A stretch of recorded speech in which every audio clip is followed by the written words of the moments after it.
Շատ մարդիկ գտնվում են այդ սկյուրիկի կալցոյի մեջ, հա, որ բդդվում են, աշխատում են, անցավ մի տարի, անցավ 2 տարի, անցավ 5 տարի ու ոչինչ չի փոխվում։ Եվ իրոք ուզում են ցատկել այդ օղակի միջից, բայց չեն կարողանում, որովհետև աշխատանքը խլում է շատ ժամանակ, որ չաշխատես չես ապրի, հետևաբար բա ոնց փոխես, ոնց գտնես նոր մասնագիտություն,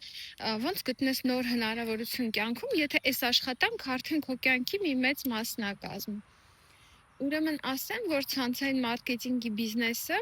իմ պրակտիկան ցույց է տալիս, որ հենց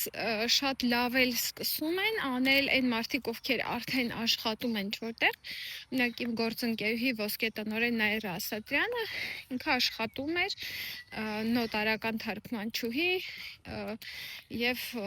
շատ հաջողակ մարդ իր կարիերայում, բայց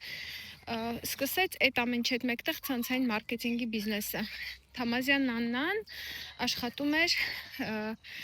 սերվիսում դիսպեչեր եւ դրան զուգահեռ սկսեց ցանցային մարքեթինգի բիզնես։ Եվ շատ գործընկերուհիներ ունեմ, որ համատեղել են սկզբնականում իրենց բիզնեսը, իրենց մյուս աշխատանքի հետ եւ հետո իհարկե ժամանակի ընթացքում կարողացել են համատական անցկացնել եւ նույնիսկ թողել են իրենց հիմնական նախկին աշխատանքը։ Ինչու է այսպես, որովհետև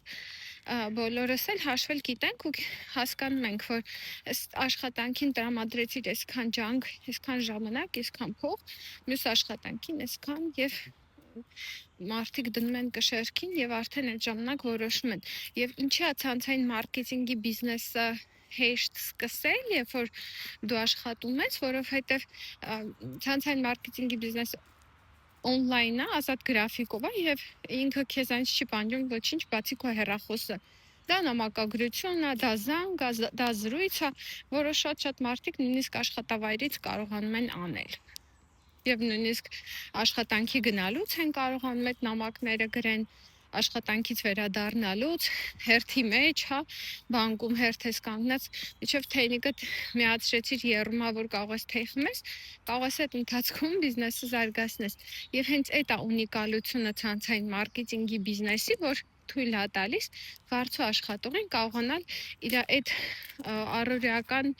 օղակի միջից դուրս պրծնել եւ փոխել մասնագիտությունը եւ փոխել ֆինանսական կարգավիճակը։